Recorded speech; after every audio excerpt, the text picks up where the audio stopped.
У нас одни ссоры и конфликты в отношениях. Эти отношения обречены на провал? Нет, это говорит лишь о том, что ты попал в определенную стадию отношений.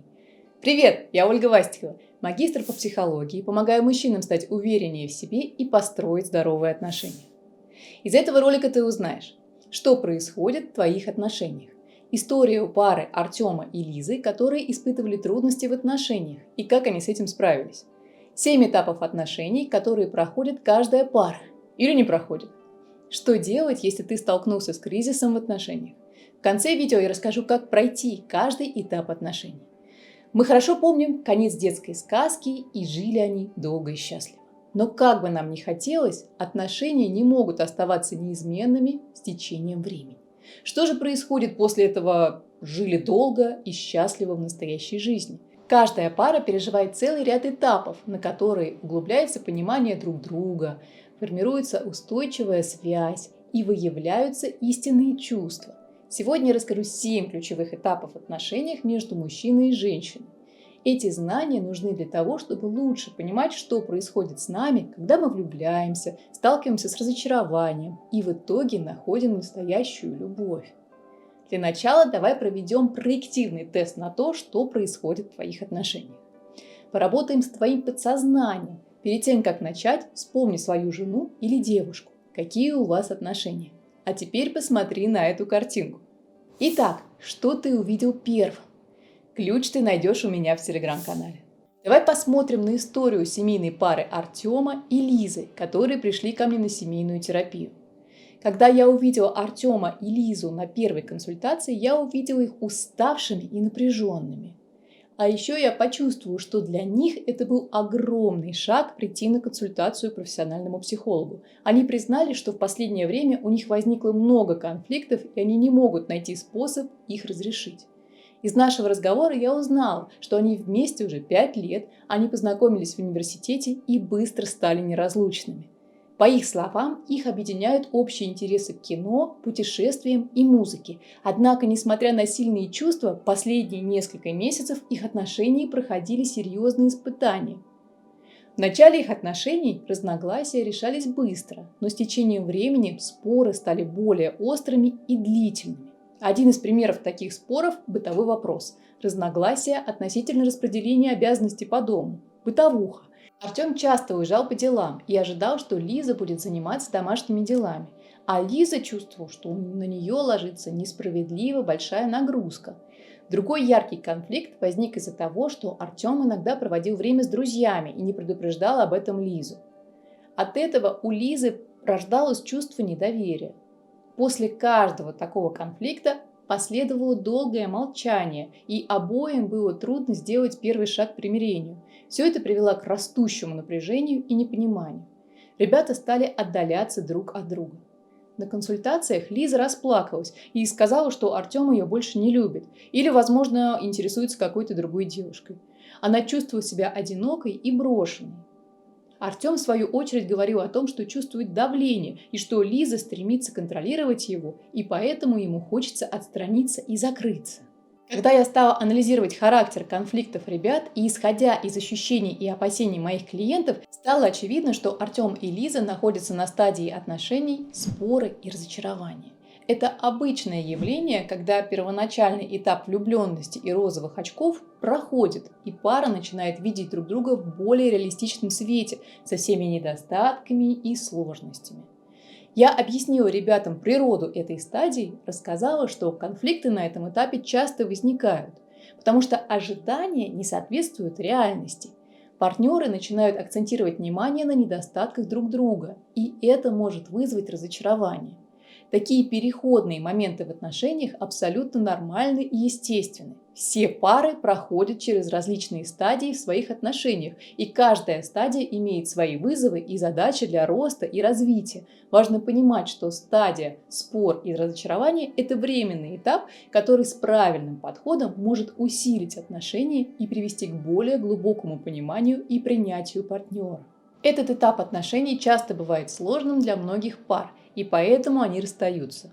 Этот этап следует после стадии влюбленности или медового месяца, когда партнеры идеализируют друг друга и часто игнорируют или не замечают мелкие недостатки.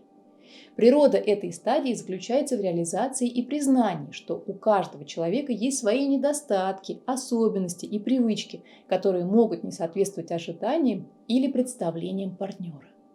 Это время, когда розовые очки ломаются, и партнеры начинают видеть друг друга в реальности. Когда происходит прозрение, то начинают появляться вопросы, а вообще, насколько хорошо партнеры на самом деле друг друга знают.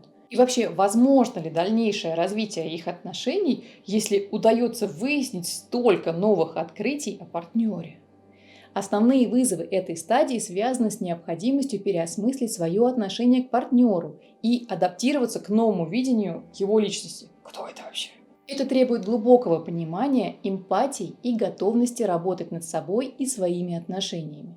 После того, как ребята осознали, на каком этапе отношений они находятся и получили от меня поддержку, Артем и Лиза начали по-другому смотреть на свои отношения, да и вообще друг на друга. Это понимание не только помогло им облегчить напряжение, но и дало ценные инструменты для построения более глубокой и осознанной связи. Ребята избавились от нереалистичных ожиданий и научились видеть и ценить друг друга с их человечностью. И ведь идеалов-то нет, и это нормально. После этих осознаний их отношения начали укрепляться и развиваться. Они стали наполняться новым смыслом и гармонией. В конечном итоге, пройдя через этот трудный этап, Артем и Лиза стали ближе, чем когда-либо. Вернемся к этапам в отношениях. 7 этапов отношений. Первое. Влюбленность. Все прекрасно. Биохимия. В начале любых отношений часто стоит сверкающая искра влюбленности. Мир вокруг как будто наполняется яркими красками, музыкой и магией. И это не просто романтические фантазии. Научные исследования показали, что состояние влюбленности действительно активирует определенные биохимические реакции в организме. Высокий уровень феромонов, эндорфинов, дофамина и окситоцина приводят к тому, что мы чувствуем себя подпитанными энергией и радостными. Типичное поведение на этой стадии – это желание проводить время вместе, бесчисленные сообщения и звонки, стремление узнать друг друга, причем как можно больше. Они дарят друг другу внимание, комплименты и маленькие подарки, демонстрируя свою привязанность и интерес. На этой стадии отношения кажутся легкими и беззаботными, ведь главное – это наслаждаться компанией друг друга и переживать те уникальные моменты, которые дарят влюбленность. Второе. Споры и разочарования. После волшебного периода влюбленности наступает этап, который можно назвать взглядом на реальность. На этом этапе оба партнера начинают более ясно видеть друг друга в свете повседневной жизни, а не только через розовые очки влюбленности. Это время, когда различия в интересах, взглядах и жизненных приоритетах начинают проявляться ярче, порой вызывая разногласия и конфликты. Споры на этой стадии могут возникать из-за того, что есть различия в воспитании, культуре, привычках или даже в предпочтениях в отдыхе и развлечениях. Может появляться разочарование в партнере. Например, когда ты понимаешь, что она не всегда соответствует твоему идеальному образу. Это время, когда многие пары сталкиваются с вопросом: разве это вообще тот человек, в которого я был влюблен? Однако, несмотря на все трудности, этот этап также предоставляет возможность для роста и укрепления отношений. На этой стадии очень важно научиться решать конфликты в паре. Третье. Подгон под себя. После столкновения с реальностью многие люди в попытках сохранить гармонию в отношениях начинают подгонять партнера под свои стандарты, ожидания и идеалы. Это время, когда любовь и забота иногда проявляются в виде желания исправить или улучшить партнера, чтобы он стал лучше или правильнее в глазах другого. Примеры такого поведения могут включать в себя критику по поводу внешности, его увлечений или даже круга общения. В этом свитере ты как бомж. Одень вот этот. Ты проводишь слишком много времени со своими подругами и перемываешь мне кости. Я это чувствую. Может, ты прекратишь играть в свои игры на компе? Тебе стоит заняться чем-то более полезным.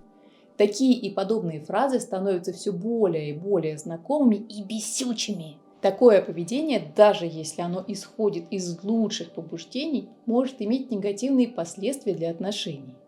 Партнер, которого пытаются сломать, может чувствовать себя непонятым, обесцененным или даже подавленным. Вместо укрепления отношений такие попытки могут вызвать обострение конфликтов, усилить разногласия и вызвать дистанцию между партнерами. Четвертое. Примирение. После штормов и потрясений, связанных с попытками переломить партнера, наступает период примирения. Этот этап можно сравнить с тихой гаванью после бурного моря. Партнеры начинают осознавать, что каждый из них – это уникальная личность со своими особенностями, привычками и взглядами на жизнь. Процесс осознания и принятия различий всегда непростой. Он требует от партнеров готовности к самопознанию, рефлексии и, что самое важное, к эмпатии. На этом этапе пара учится видеть и ценить то, что их объединяет, искать компромиссы и учитывать интересы друг друга. Смирение и обыденность – это не про отсутствие эмоций или страсти. Это скорее про умение находить радость и смысл в простых повседневных моментах. Ведь в реальном мире отношения – это не только романтика и страсть, но и совместное преодоление трудностей, поддержка друг друга в повседневной жизни, совместное планирование будущего, да и просто наслаждение компанией друг друга. Пятое. Уважение. Когда буря эмоций и конфликтов утихает, наступает время для глубокого и искреннего уважения. Этот этап отношений характеризуется не только признанием права партнера на собственное мнение и чувства, но и осознаванием той уникальной ценности, которую он приносит в твою жизнь. Примеры проявления уважения. Активное слушание – это когда партнер делится своими чувствами или опасениями. Избегание критики или уничтожительных комментариев даже в моменты разногласий. Признание достижений и успехов партнера, поддержка его или ее начинаний и увлечений. Забота – это не только физическое действие, например, приготовить ужин или сделать массаж после тяжелого рабочего дня. Это прежде всего эмоциональная готовность быть рядом и в радости, и в горести, поддержать и в трудные моменты, и радоваться успехам партнера, как своим собственным успехами. На этой стадии отношений уважение и забота становятся фундаментом, на котором строится доверие, без которого долгосрочные гармоничные отношения невозможны. Шестое. Дружба. В основе долгосрочных отношений часто лежит глубокая и прочная дружба. Когда первые вспышки страсти начинают угасать, многие пары обнаруживают, что именно дружба является костяком их связи. Она позволяет переживать взлеты и падения, сохраняя при этом теплоту, близость и взаимопонимание.